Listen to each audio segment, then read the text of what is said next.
Hi friends, welcome to crazy kitchen. Today అయితే నేను పనగంటాకు చేస్తున్నానండి. పనగంటాకు తాలింపు పెడుతున్నాను అనమాట.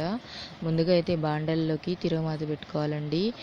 మనకు తెలుసు కదా, తిరుగుమాత ఎలా అయితే పెట్టుకుంటామో అలా తిరుగుమాత పెట్టుకొని పనగంటాకు బాగా శుభ్రంగా క్లీన్ చేసుకోవాలండి. ఆకుకూరలు ఎప్పుడైనా శుభ్రంగా క్లీన్ చేసుకోవాలి, ఎందుకంటే దాంట్లో పురుగు మందులు కొడతారు కదా, అందుకోసము మనం శుభ్రంగా క్లీన్ చేసుకుంటేనే హెల్దీ అండి. ఆకుకూర ఏదైనా కూడా హెల్దీ అండి. మనకు పనగంటాకైనా, చిర్రాకైనా, తోటకూర అయినా ప్రతిదీ కూడా హెల్దీ అనమాట. బ్లడ్ కూడా బాగా పడుతుంది. ముందుగా అయితే నేను కందిపప్పు ఉడకపెట్టి పెట్టుకున్నానండి. అది ఇప్పుడు నేను పనగంటాకు వేసాను కదా, తర్వాత కందిపప్పును వేస్తున్నానండి. ఏదైతే వీడియో క్లిప్లో చూపిస్తుందో అది చేసుకొని తినండి, చాలా బాగుంటుంది. ఈ టైపు పప్పు లేకుండా కూడా చేసుకుంటారు, కానీ నేను పప్పుతో అయితే నాకు బాగా ఇష్టం అండి.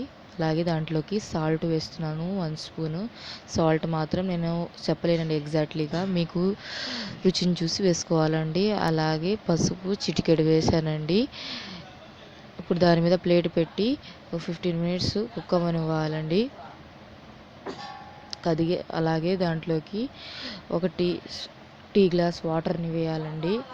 బాగా మిక్స్ చేసుకోవాలి. చూడండి, ఇప్పుడు 15 మినిట్స్ తర్వాత ఎలా ఉందో చూపిస్తున్నాను. ఇంకా కాసేపు ఫుల్ ఫ్లేమ్లో పెట్టి మగ్గనివ్వాలండి. ఇంకైతే దాంట్లో ఉన్న వాటర్ మొత్తము ఇంకిపోతుంది అనమాట. చాలా టేస్ట్గా ఉంటుందండి. తప్పకుండా ఈ టైప్లో ట్రై చేయండి ఫ్రెండ్స్. ఇదైతే పుట్నాల పప్పు అండి.